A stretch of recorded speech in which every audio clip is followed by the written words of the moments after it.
Hello friends, हमारे YouTube channel में आपका स्वागत है। तो आज हम देखेंगे सेल। फर्स्ट पार्ट में हमने देख लिया था सेल का इंट्रोडक्शन क्या होता है, डिस्कवर किसने किया था, डिफिनीशंस क्या थी, सेल का डेवलप किसने हुआ एंड सर्किट थ्योरी। तो आज हम देखेंगे सेल के स्ट्रक्चर्स क्या हैं और सेल के ऑर्गन्स क्या हैं और उनका फंक्शन क्या है। तो आते हैं हम लोग सेल के स्ट्रक्चर पे। तो कुछ पहले मैं आपको सेल के बारे में एक बार फिर से रिपीट कर दे रहा हूँ कि जो सेल है वो हमारी बॉडी का सबसे स्मॉलेस्ट, इतना स्मॉलेस्ट कि हम लोग अपनी नेक्ड आँखों से उसे नहीं देख सकते हैं, जिसको देखने के लिए हम लोग माइक्रोस्कोप का यूज़ करते हैं। देन आते हैं अब उसके पार्ट्स क्या क्या हैं सेल का, जो आप लोगों के सामने स्ट्रक्चर ऑलरेडी दिख रहा होगा स्क्रीन पे।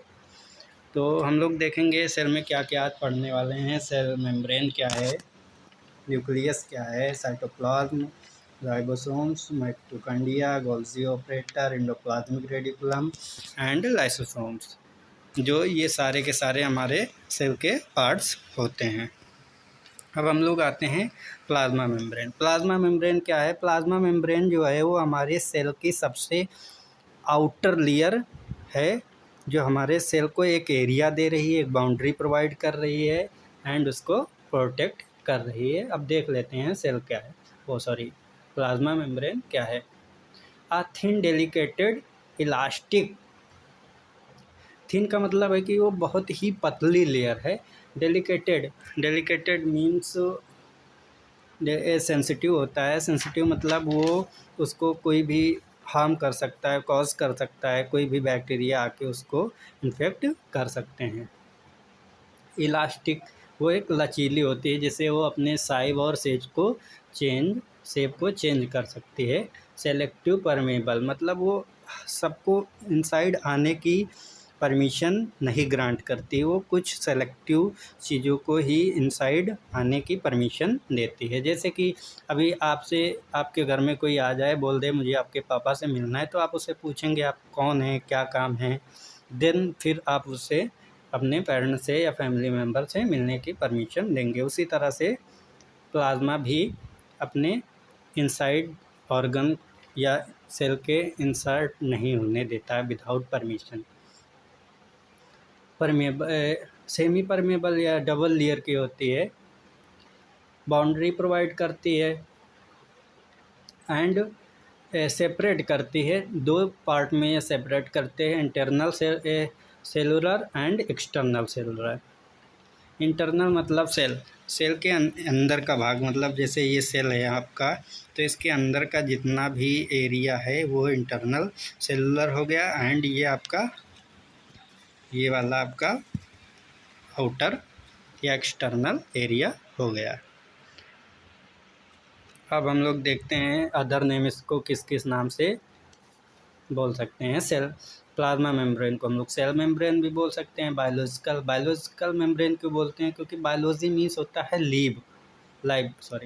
लाइव मतलब जीवित, क्योंकि यह जीवित है इसलिए हम इसको बायोलॉजिकल मेम्ब्रेन भी बोल देते हैं। इसके फंक्शंस क्या क्या हैं?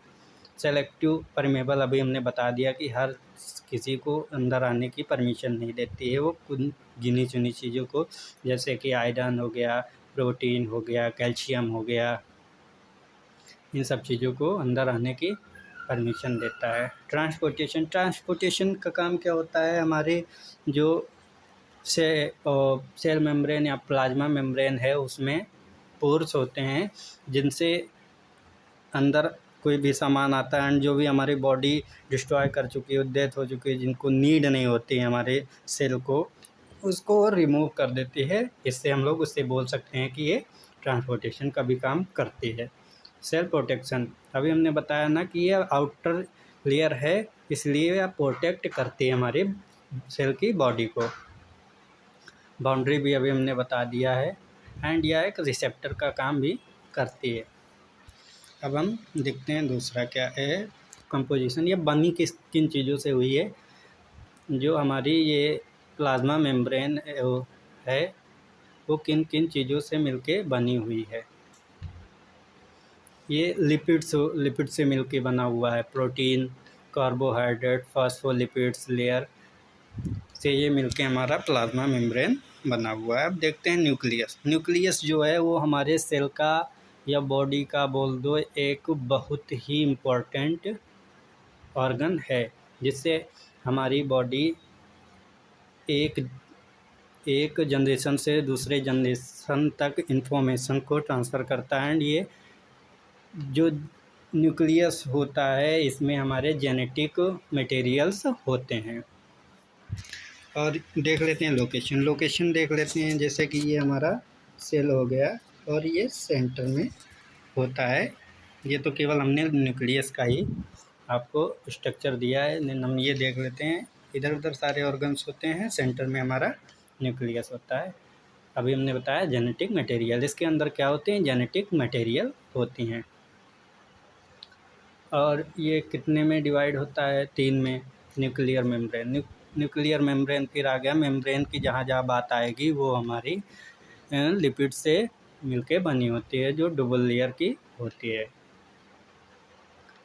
और इसके अंदर न्यूक्लियोलस होते हैं एंड क्रोमेटिन ये हो गया आपका न्यूक्लियोलस। एंड ये जो स्ट्रक्चर लाइक थ्रेड लाइक आपको स्ट्रक्चर दिखा रहा है, धागे के नुमा की संरचना, यही होती है हमारे क्रोमेटिन। और ये क्रोमेटिन जो हैं वो क्या बनाते हैं, हमारे क्रोमोसोम। और क्रोमोसोम्स पे हमारे प्रेजेंस होते हैं डीएनए। और यही जब हमारे फादर और मदर का फ्यूज़न होता है देन वो हमारे चाइल्ड में जाते हैं, जिनसे एक सेल से 2 सेल, 2 से 4 और 4 से 8 ऐसे डिवाइड होते हैं। इनका अदर नाम क्या है, न्यूक्लियर एनवलप। एनवलप क्या है, ये जो पोर दिख रहे हैं आपको, ये कटे हुए जगह दिख रही है आपको, गड्ढा दिख रहा है, जो भी बोलते हैं आप, इनको हम लोग न्यूक्लियर पोर बोलते हैं।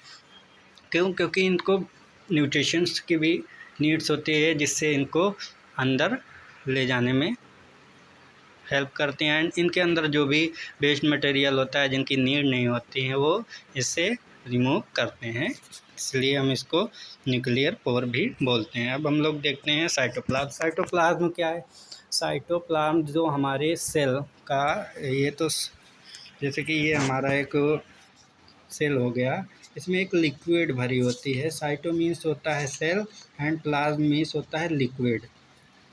ये जो अंदर एक लिक्विड भरी होती है इसके, उसको हम लोग साइटोप्लाज्म बोलते हैं।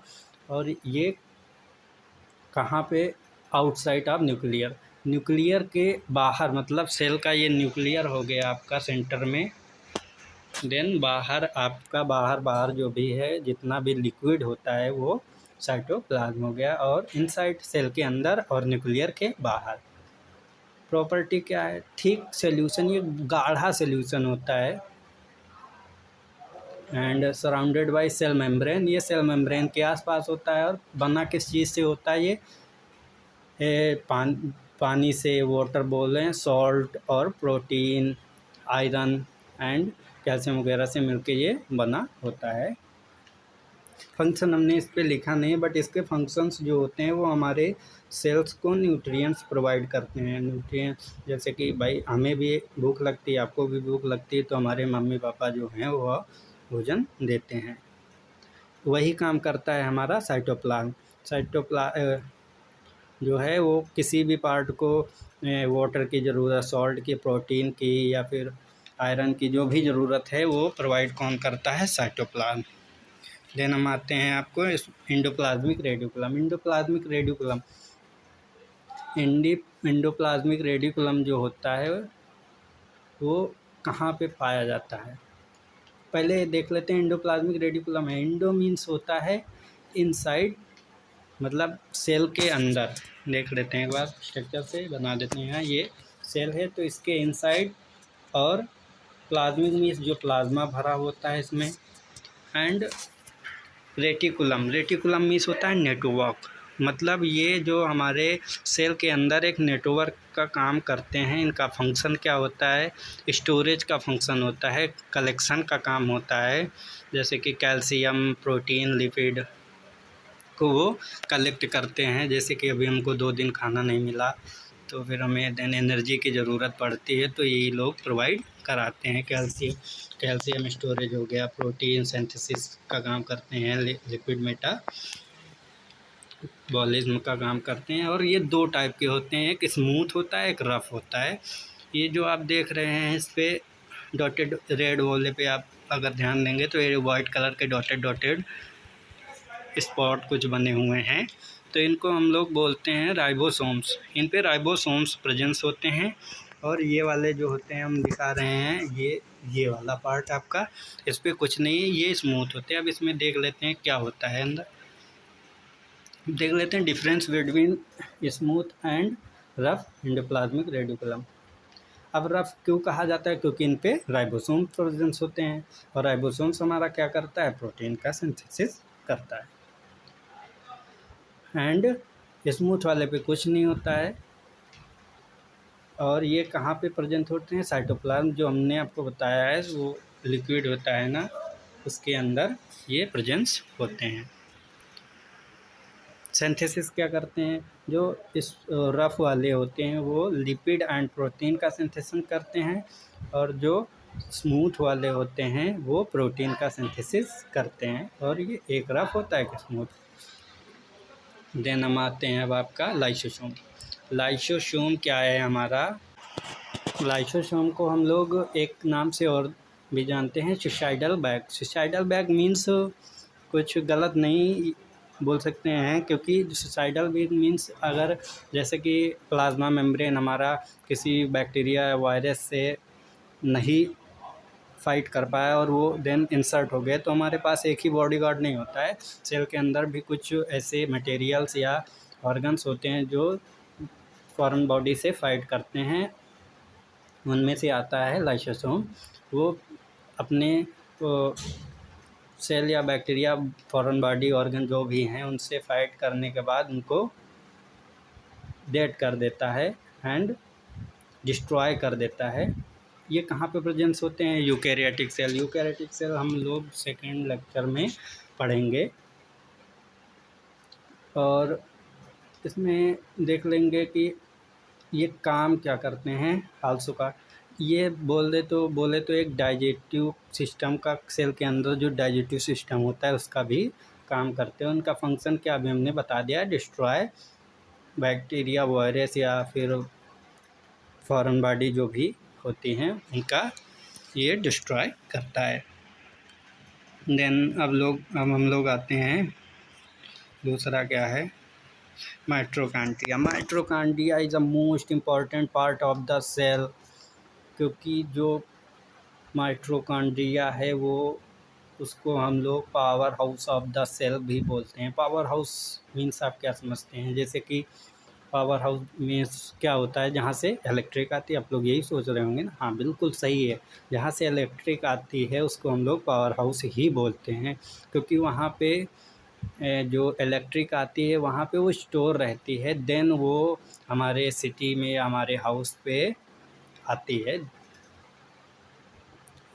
उसी टाइप से ये अपने अंदर जो एनर्जी है उसको एटीपी के फॉर्म में कन्वर्ट करके रखता है। जब नीड होती है देन ये प्रोवाइड करता है हमारे सेल्स को।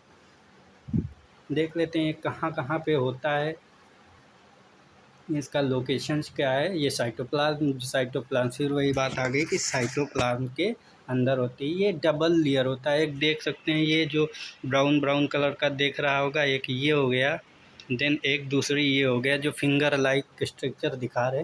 ये बहुत बड़ा नहीं होता है, ये थ्रेड लाइक स्ट्रक्चर होते हैं, बट जूम करके ये पिक्चर दिखाई गई इसलिए आपको बड़ा दिख रहा है। एक धागे की नुमा की संरचना होती है, बहुत छोटी सी। डुअल लेयर होता है। मीटोमीस होता है thread like structure, and chondrion means granular like, मतलब ये कि ये कड़क मतलब ठोस पदार्थ होता है, मतलब कड़क होता है एकदम। इसका फंक्शन क्या है, convert nutrients into two energy. जो हमारी बॉडी के मतलब सेल का न्यूट्रिएंट्स होता है उसको एटीपी के रूप में अपने अंदर स्टोर करते हैं। देन जब हम जैसे 2-3 दिन हमको खाना नहीं मिला, हमको एनर्जी की नीड होती है, देन फर्दर ये एनर्जी को अपने से दूसरे पार्ट को रिलीज़ करते हैं और फिर से हमें एनर्जी मिलती है। इनका शेप क्या है, जो शेप है वो बीन शेप, मतलब फली के रूप में होता है।